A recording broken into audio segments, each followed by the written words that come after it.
hajaniambia kama ametumwa, alikuwa anasema tunakukata shingo. Mfanyabiashara wa vinyago vya utalii katika mkoa wa Arusha anayefanya shughuli zake katika soko la Masai Market mkoani Arusha, anayefahamika kwa jina la Isaya Molel, amevamiwa na vijana waliokuwa kwenye pikipiki na kumshambulia kwa mapanga, ambapo vijana hao imeelezwa kwamba walikuwa wamepakizana kwenye pikipiki katika mtaa wa Mlimani, kata ya Olmoti, majira ya saa 11 alfajiri, akiwa katika mazoezi ya asubuhi, yeye pamoja na mke wake. Jina langu naitwa Isaya Godfrey Molel.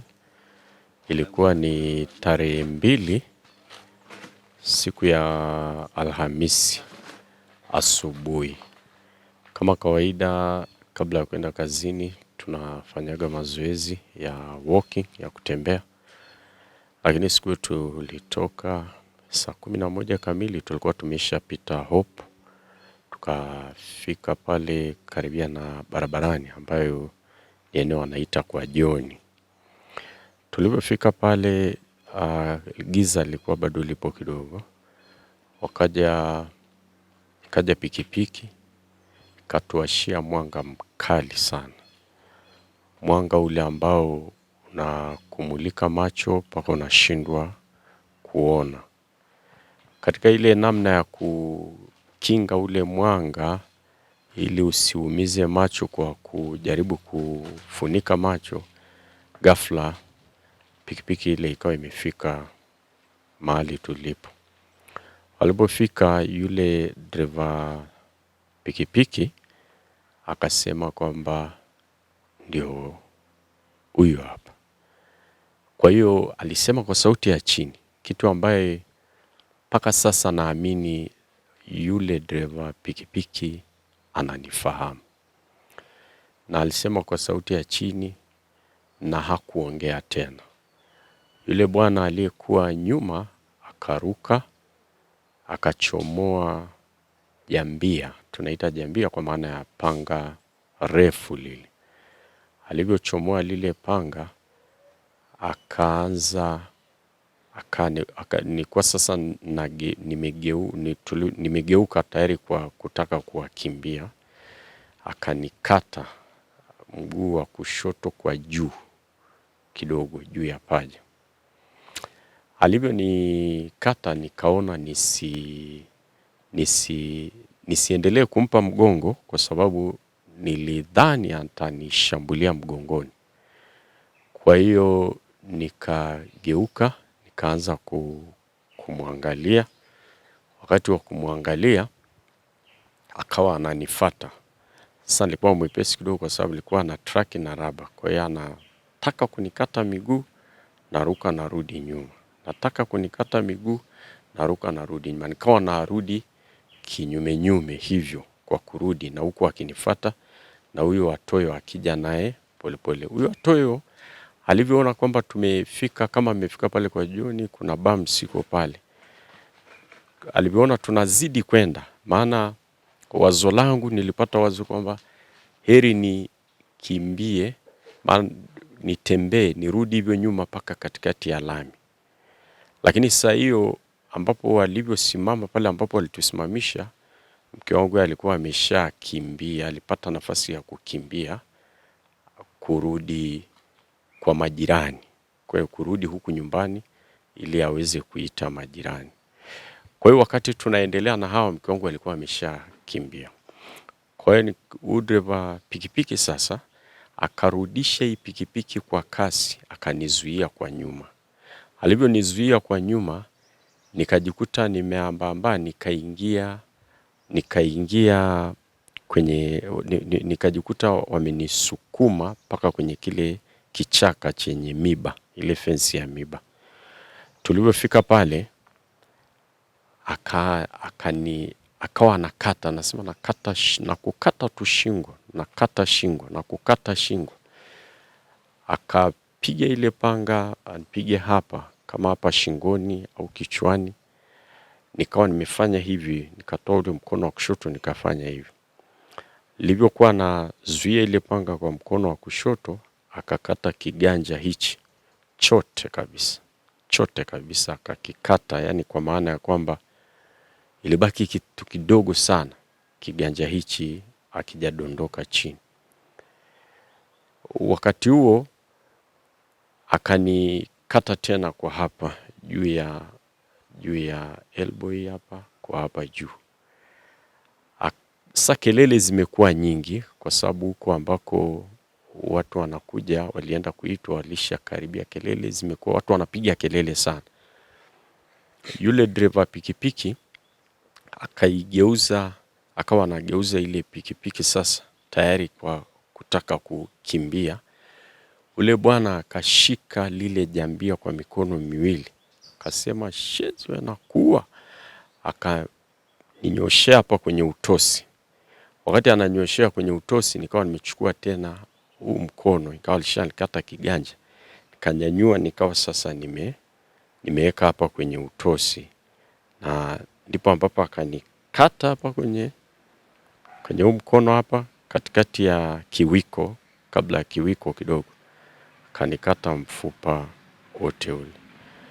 Kwa hiyo baada ya hapo watu wakawa wamefika, wakanisaidia kunichukua, tukaenda St. Joseph. Damu ilikuwa inamwagika sana, wakanisaidia kuzuia damu lakini na kuniwekea damu. Baada ya St. Joseph wao waliishia hapo, tukaenda Mount Meru. Mount Meru nao tu wakatupokea, wakatuingiza theater, wakasafisha kile kidonda, lakini baadaye ikaonekana nitahitajika matibabu zaidi KCMC.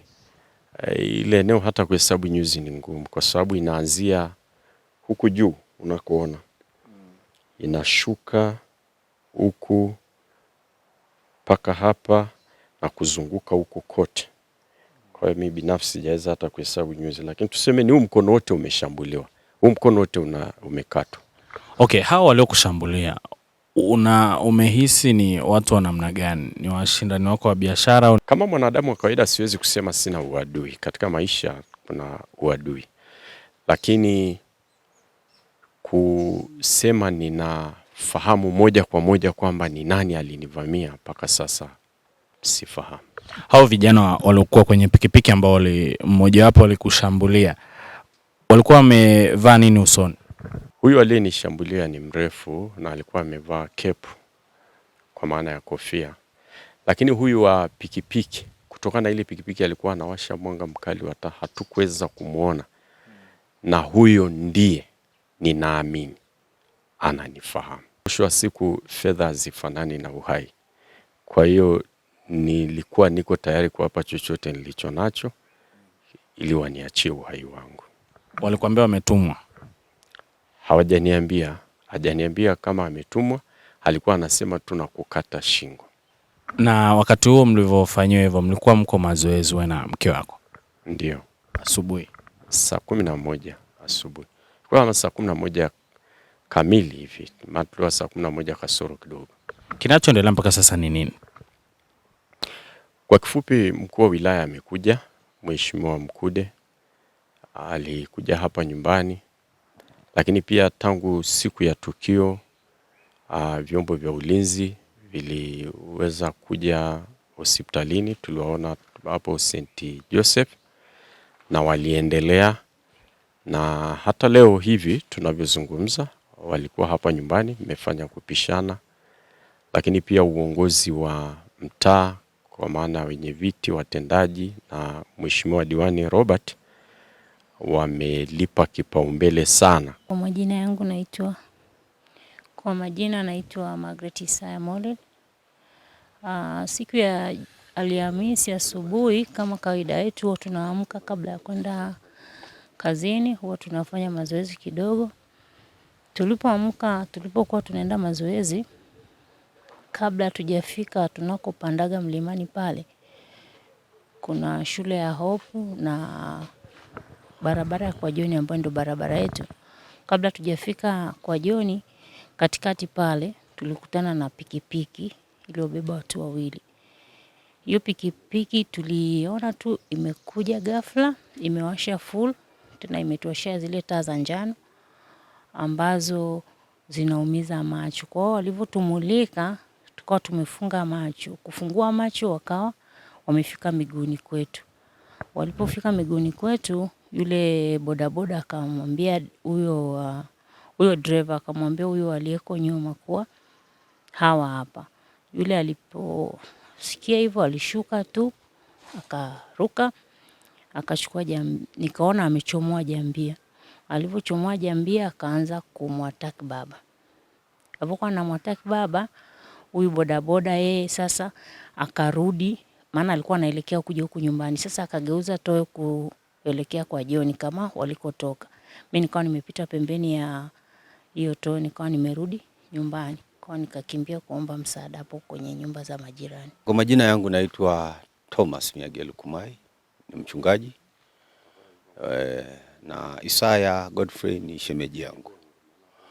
Na ya kwamba kama alivyoeleza yeye na alivyoeleza mke wake, mambo hayo yote aliyoyaeleza yanajitosheleza.